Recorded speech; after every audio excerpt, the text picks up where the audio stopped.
welcome back. I'm here with Dan Tocchini. We've been talking about a lot of great stuff tonight, and Dan's going to boil it down to three key things that you need to know about what we I'll discussed. do my best, you bet. So first off, self-mastery, master yourself, which means be familiar, be very deep, not just familiar, but deeply acquainted with your perception of your business, your perception of the people you work with, the perception of your vendors, and so on and so forth. And then be open to other people's perceptions. Make the distinction. Like, I can have a perception, and if you find yourself defending something, you're probably defending your perception. And you might want to just listen closely to find out if what's being said to you is what you're hearing. So, and what perception are they bringing that you might not see? And remember, too, that new possibilities most often present themselves as threats. And that by looking into those threats, you may find a whole new level of resource or possibility that you previously hadn't even recognized. The other thing is, make sure, like, conflicts, you want the next thing is, remember that if you don't, what you don't confront now can defeat you later. So the longer, and there's tons of research on this, the longer you wait to deal with a conflict or a problem, the more toxic it becomes. It affects your culture. So take the time to sit down. If you have a problem, line it out.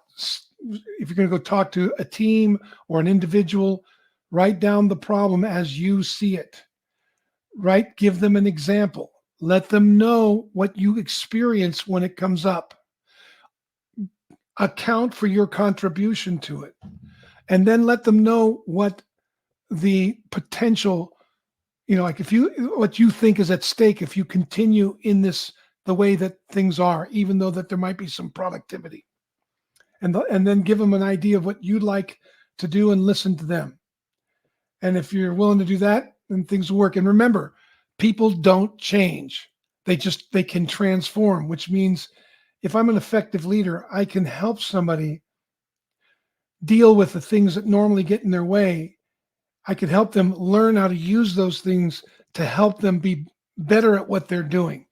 Like they can turn something they think they have to get rid of into a way of identifying when they're most insecure.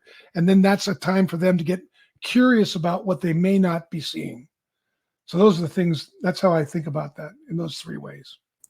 Okay, no, that's great. So, basically, you got to first focus on the person in the mirror.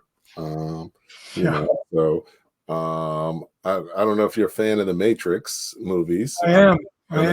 But in the first one, the Oracle says, look at the thing behind you, and it says, know yourself.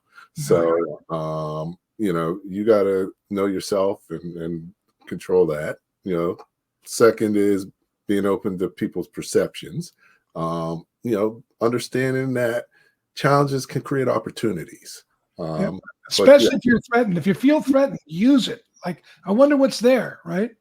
Yeah, because then you can just find a resolution. If people were not happy and there was no conflict, then they don't care. So at least they care enough to conflict with you. Yeah. Just a side note there, Andrew. If there's a great book out called "Thank You for the Feedback" by the Harvard Negotiation Project, 10-year study on feedback and how do you discern what feedback to listen to or not, I recommend it. It's a small book, very, very useful. Okay, thank you for your feedback. That's great because feedback's so important. So it'd be good to sort of learn a little bit more about that. And then just the final piece is, don't let things fester. Go see the doctor sooner rather than later. Because things are just going to get worse before they get better. So, those are great.